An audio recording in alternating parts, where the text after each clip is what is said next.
Essa janela alimentar, que é comum ao jejum intermitente, mas não significa que você esteja fazendo isso, o que ela ajusta? Ela ajusta com outra coisa, né, que a gente chama de horizontalização alimentar, né? Então, tem a janela alimentar, fracionamento alimentar e a horizontalização alimentar. Quando você junta o que é o fracionamento alimentar mais a horizontalização alimentar, a gente dá um exemplo muito legal para o nosso paciente, né? Então, a gente pega uma garrafa PET de refrigerante, 2,5 litros. Bom, essa lata de refrigerante, ela tem 310 ml, é isso? 310 ml. Teoricamente, essa lata de refrigerante, ela cabe numa garrafa PET, certo? Mas vamos supor que ela não tenha tampa. E vamos supor que eu quero transferir o conteúdo da lata para a garrafa. E aí, eu pego a lata e faço isso aqui, ó. Ó, até molhei. Bom, a exemplo do que aconteceu aqui, o que vai acontecer se eu virar o conteúdo da lata de uma vez? Muito provavelmente você vai derramar toda essa água e nenhuma água vai cair dentro da garrafa. Por quê? Porque você não fez a conta de uma coisa chamada gargalo. E aparentemente, Sérgio, o que a gente tem é um gargalo na nossa capacidade de absorção e utilização dessa energia. Ah, legal. Então, o processo de emagrecimento, ele conta com duas coisas relacionadas à janela alimentar, que é o fracionamento, ou seja, colocarei uma lata por vez. Porque se eu colocar duas, uma vai estar no buraco errado, ou em buraco algum. Certo. E segundo, a horizontalização, ou seja, eu sempre colocarei de lata em lata. Por quê? Quando você coloca mais caloria do que o seu gargalo permite, de capacidade de assimilação daquela energia, você vai engordar por excesso de caloria. E quando você coloca menos, que é o erro de todo mundo que faz restrição alimentar. É cortar a caloria que você fala. Exatamente. E por que isso é um erro? Né? Isso é um erro porque quando você faz isso, o teu organismo ele entra num modo estresse. E o que ele faz? Ele liga o modo economia de energia. E quando ele liga esse modo economia de energia e ele usa hormônios para fazer isso, esse é um estado que permanece. Logo, duas coisas acontecem. Ele diminui a velocidade de queima de gordura, começa a fazer uma coisa que a gente chama de produção endógena de glicose, ou seja, o fígado começa a liberar glicemia na circulação, só que não é uma coisa controlada e devagar, é um burst. Puff. Isso provoca um aumento de resistência à insulina, que é o hormônio que coloca a energia dentro da célula. E quando isso acontece, você diminui o influxo de energia para dentro da célula muscular e aumenta o influxo de energia para dentro da gordura. Porque para a célula muscular, você depende do transporte de insulina transmembrana para puxar a glicose para dentro dela, só que no adipócito, na célula de gordura, você depende de uma enzima chamada lipase lipoproteica. E que quando a insulina está alta, ela é ativada e ela capta toda essa energia rapidamente. O que acontece então? Existe uma transferência entre a energia do músculo para a energia da gordura. Por quê? Sem insulina no músculo, Sérgio, aquele músculo ele tende a fazer proteólise e se deteriorar. Isso libera energia na circulação, que a lipase lipoproteica ela vai captar e aumentar o adipócito. Isso quer dizer que você engorda quando você come menos também, porque você está transferindo no músculo para a gordura. Assim como quando você come mais, você engorda também. Por quê? Porque você está assumindo ali, né? Aquilo que você não consegue metabolizar. Sim. Então, esses dois conceitos, associado ao que é a garrafa de Coca-Cola, é a pessoa compreender que ela tem que comer de forma progressiva e em quantidades semelhantes. Se as pessoas fizessem essas três coisas, Sérgio, todo mundo ia conseguir emagrecer. Mas não, é a história da agonia. Né? Ela tem uma agonia porque ela não se reconhece, ou porque ela não se sente inserida no meio social que ela vive, ou por qualquer outra razão, e ela quer o que resolver? Na pancada, mas não resolve na pancada. Se você dá um soco no seu organismo, ele devolve com uma paulada 10 vezes mais forte. E aí, o que é essa paulada? Essa paulada é do pescoço para cima.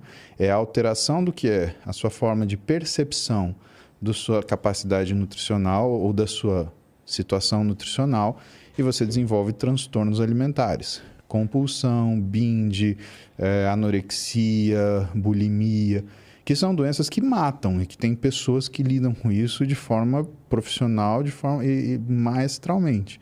Desequilibra a cabeça, né? Sem falsa modéstia, pessoa que eu conheço que melhor lida com isso é minha esposa, a Roberta, que é nutricionista e que lida com essa área de transtornos alimentares. E que vê a calhar muito da gente trabalhar junto, por quê?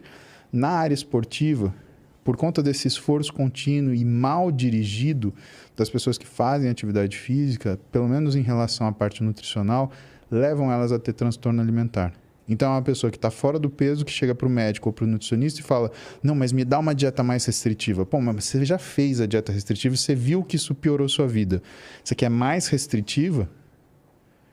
Tanto que quando a gente olha o que são os fatores de risco para você desenvolver um transtorno alimentar, são dietas mal elaboradas. Ah, entendi. Por isso que a gente fala, procura um nutricionista, vai ver. Porque isso é uma coisa séria, cara. É uma coisa que todo mundo acha que sabe fazer. fazer. Não pode sair fazendo na loucura nada, né? Que senão Aí as pessoas nem perguntam para o Google. Né? Então, o trabalho do médico é difícil, do nutricionista é mais ainda, porque a pessoa ela assume que ela sabe aquilo. É o problema, né? Que é o que a gente chama Não é da auto. Da auto é pelo Google. Esse autodidatismo, né? Que na realidade é conveniente, né? Eu aceito aquilo que me convém, né? Mas o que eu ia te falar é do efeito Dunning-Kruger, né? Sim. Que é o que explica a maioria das mazelas que nós vivemos, né? Uhum. E eu acredito nisso. Eu acredito que a pior coisa é o conhecimento parcial. Porque aquilo que você ignora, você não se arrisca. Mas o conhecimento parcial is a bitch, né? Ele vai te colocar numa situação de problema. Pode ver que quando alguém fala aquilo que não domina, sempre toma uma carraspana. Por quê? Porque... Sabe, essa sensação de saber o que está falando é o que esses caras eles conseguiram falar. Então, para vocês contemporizar isso daí, entender o que é efeito Dunning-Kruger, isso é importante pra caramba. Isso é muito mesmo. São dois psicólogos, né, que na Universidade de Cornell eles decidiram entender como é que era a curva de aprendizado e o que era a percepção da ignorância, que é o mais importante. E aí eles colocaram situações hipotéticas e, para explicar de um jeito mais fácil, vocês me perdoem a imprecisão, né? Daqueles que conhecem isso, é o seguinte. Eles perguntaram para pessoas quanto elas sabiam de um assunto. Aí eles aplicaram uma prova para essa pessoa sobre esse assunto. E o que eles perceberam? Quanto mais a pessoa ignorava o assunto, mais ela achava que conhecia e aí ela tomava pau na prova. O curioso é que isso gerava um corolário. Ou seja, quando a pessoa conhecia muito sobre um assunto, ela achava que sabia menos do que ela realmente dominava. Quando você pergunta uma coisa a uma pessoa que sabe muito de um assunto, ela fala, preciso pensar um pouco nisso. Porque ela está juntando todas essas variáveis e tentando fazer aquilo conversar para poder te responder. Enquanto a pessoa que é tola, né, ela, isso é fácil, é tal coisa.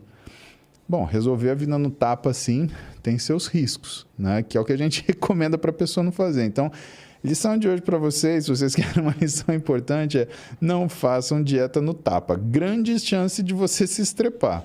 Tá? Isso é coisa séria. Tem que procurar. E não é só... Tem que procurar vários profissionais, né? Nutricionista, endocrinologista também, né? É bom, né? Ou não? É interessante, né? Você ter... Porque assim, se você tá com o seu peso numa escala onde ele já está causando problemas de saúde, é legal que você tenha um médico para fazer determinados diagnósticos. Né? Psicólogo também, porque você vai mudar assim, você vai comportamento. mudar a sua cabeça, né? Comer é comportamento. Então, você não muda aquilo que você come, você muda o comportamento da sua alimentação. Né? Que é outra coisa que as pessoas entendem errado, né? Que é, a pessoa é viciada em açúcar, ela é viciada, sei lá, em gordura. Não existe isso, Sérgio. Ninguém é viciado em comida. Você não pode ser viciado numa coisa que você precisa. Você é viciado em oxigênio? Vou respirar o mais oxigênio possível. Respira o dia inteiro, né? Ou então você vai prender a respiração que você fala, não quero ficar viciado em oxigênio. Não dá, cara, isso é tolice. Exato. O que as pessoas viciam é no comportamento de consumir determinados alimentos em determinadas condições. E para você entender por que isso acontece, você tem que entrar em neurociência, você tem que entrar em sistemas de recompensa, descobrir como é que funciona núcleo arqueado, como é que funciona striatum dorsalis, striatum ventralis ou núcleo acumbente, saber se você é uma pessoa mais amidaliana, se você é uma pessoa que ativa mais seu núcleo ventromedial do córtex pré-frontal, para você entender como você funciona. E quem faz isso normalmente é o psicólogo. Né? E quando ele identifica que tem algum curto-circuito aí é o psiquiatra que vai medicar o psicólogo, né? A gente tenta explicar para o paciente, porque é difícil você falar para o paciente, olha, eu preciso que você acompanhe com um psicólogo, talvez você precise de um psiquiatra. muitos pacientes se ofendem. Eles falam, você está falando, você está me maluco. acusando de ter um transtorno mental. Parece que é um pecado, né?